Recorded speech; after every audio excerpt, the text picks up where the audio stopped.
Well, we've all heard of the new fads of going paleo or eating only raw food to improve your health. Clearly, I am an example of how good that is for you. But what happens when eating healthy is taken way too far?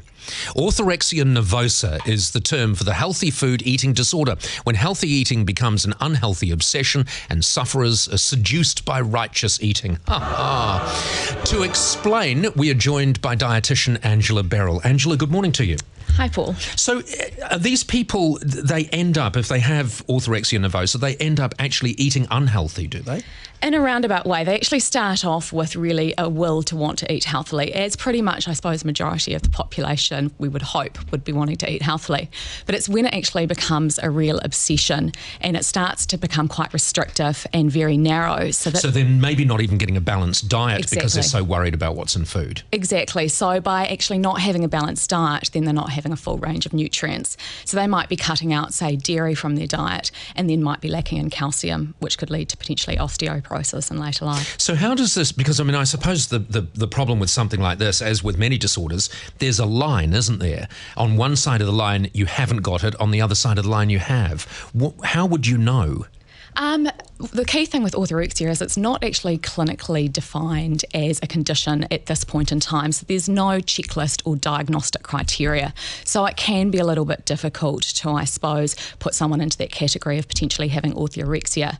I think the key thing is actually when it becomes an obsession and it starts to take over someone's life and they're not wanting to go out into social situations where they might be presented with food where they're not sure of what's gone into that food. It's interesting, isn't it? Because many disorders, and anorexia is an example of that, results in the sufferer becoming obsessed with food and obsessed with what's in food and the quantities of food.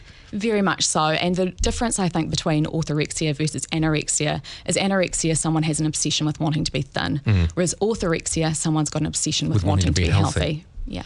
All right.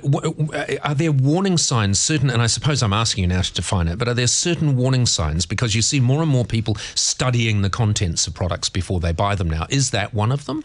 I think, everyone really should be looking at things like food labels and becoming more aware of what is in their food.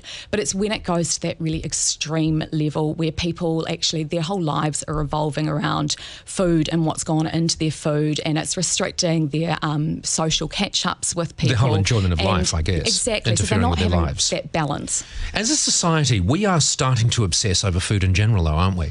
Because, we're talking about obesity. Like in the media, we talk about obesity all the time. We had the author of the Sugar book and the director of the Sugar film, who happened to be the same person, which is why it was value for money, in the other day talking about it. So the media are constantly referring to healthy eating. Is that part of the problem? I think, certainly it's a good thing that media is talking about healthy eating, but it's important also that the right messages are getting out there. And I think there's a lot of misinformation. And to the average consumer, they obviously don't sometimes know where to start. Well, and one of the things is there's a lot of conflicting information too. Exactly. I mean, what actually is a healthy diet? You can go on the interweb, you could talk to several different people who all are experts in their field, and they will give you a different version of what a healthy diet is. And I think the key really is to look at who you're looking to for your advice and turning to someone such as a registered dietitian who's obviously undertaken a lot of education to ensure that they're as up to date with the science on healthy eating. Are people suffering from this likely to become evangelical as well and be very judgmental? Because you notice that with some people, they become very pious. Oh, God. Yes, and you're not going to eat that, are you?